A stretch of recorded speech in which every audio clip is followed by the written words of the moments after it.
Thanks for joining us on your Easter Sunday. I'm Tim Pham.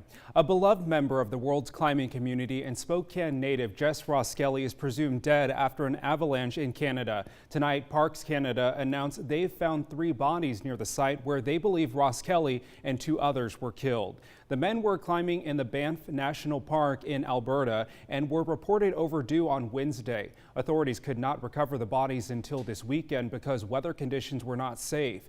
In 2003, Roskelley became the youngest American at the time to summit Mount Everest. He is also the son of a career climber and former Spokane County Commissioner John Roskelley. Friends tell us that Roskelley's death is tragic, but that he died doing what he loved.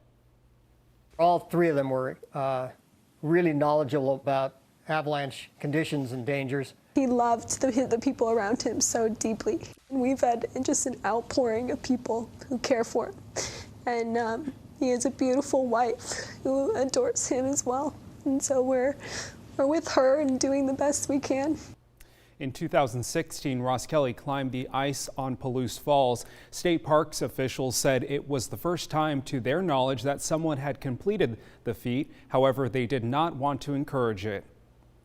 North Face sponsors all 3 of the men. In a statement, the company says in part, they are valued and loved members of the North Face family, and we are doing everything we can to support their families and friends and community during this difficult time. We will continue to keep you updated and ask that you keep our athletes and their loved ones in your hearts and thoughts. Parks Canada's announcement did not explicitly use the names of the 3 men who are presumed dead, but says the bodies of all 3 climbers were discovered. If we learn more, we will let you know first on KREM.com. Tonight, we are learning more about the devastating news out of Sri Lanka. 200 people were killed in a series of blasts caused by a terrorist attack. Secretary of State Mike Pompeo confirmed several of those killed were U.S. citizens. The attack took aim at 3 churches and 3 luxury hotels. Police say at least 207 people were killed and 450 were wounded. Authorities arrested 13 suspects. This is the most bloodshed in the country that they've seen since the end of their civil war in 2009. We will keep you updated on how many Americans were hurt by the attacks.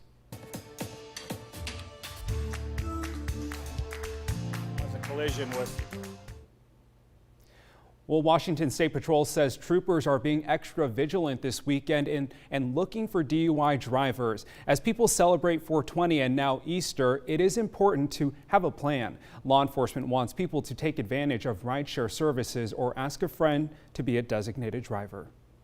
Well, we were blessed with a beautiful Easter Sunday, and it looks like the mild weather will stick around all week. Michelle Boss is in the Weather Center with the forecast for the next few days. Hi, Michelle.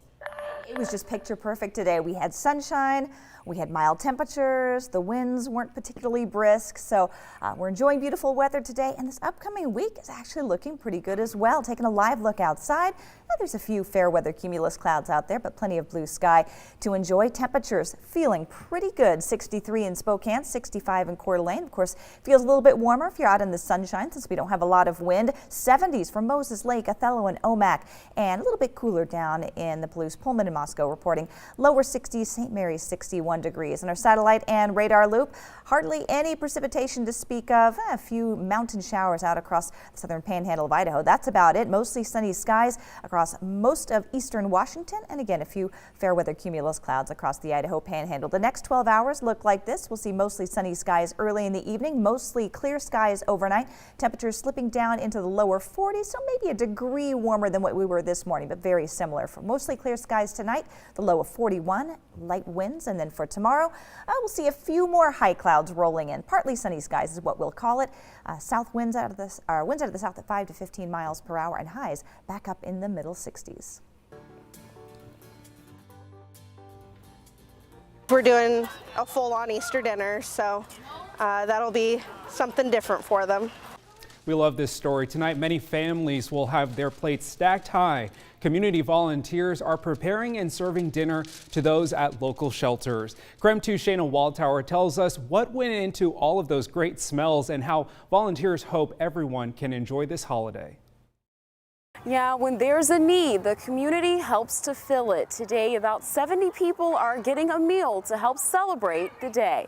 There's a carrot cake, a white cake, and a chocolate cake. Today we brought ham and cheesy rice. We try to cater our menu a little bit more to whatever will be kid-friendly, being as more than half of the shelter occupants here are under the age of 18. Brianna Remington and Jason Green are two of several volunteers who helped prepare a meal for those at the Family Promise shelter. The team decided to step in when they heard the shelter's kitchen was under renovation. Excuse me, guys. For Easter. Hey. But this isn't the only stop they're making today. They'll also be serving food at the Salem warming shelter. We're doing a full-on Easter dinner, so that'll be something different for them. And today is the last day Salem will be open for the season, so Remington says they just want the people there to have a hearty meal before they go. What have you missed that? Cheesy rice.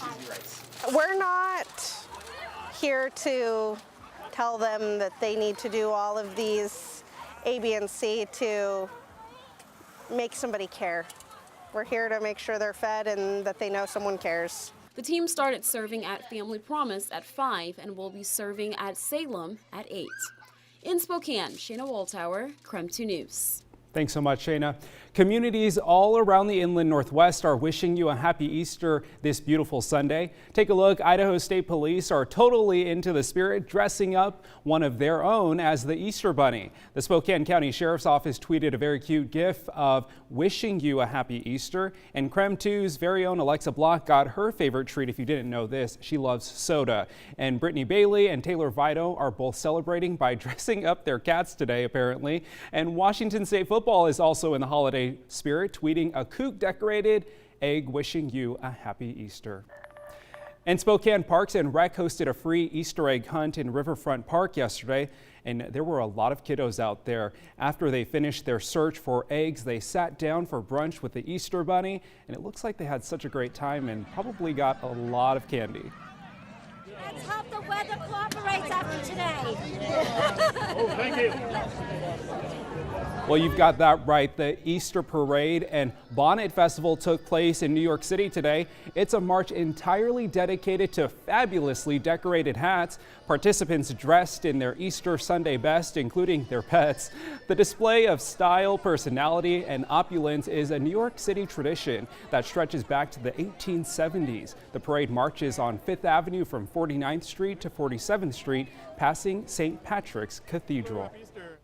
Across the pond, Pope Francis celebrated Easter Sunday Mass on the flower-adorned steps of St. Peter's Basilica as thousands of pilgrims and tourists jammed into the square to receive his blessing. 55,000 Dutch flowers and plants decorated the square.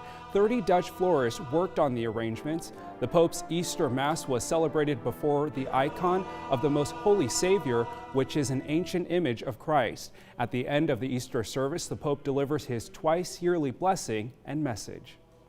Parishioners who normally celebrated Easter at Notre Dame attended Saturday evening's Easter Vigil Mass at the nearby St. Sulpice Church. The fire that engulfed Notre Dame earlier this week forced worshipers to find a new place to celebrate. Typically, each year during the Easter Vigil, adult baptisms are administered.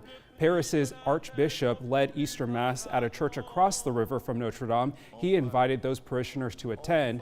Notre Dame isn't expected to reopen to the public for several years after the fire consumed its roof and collapsed its spire.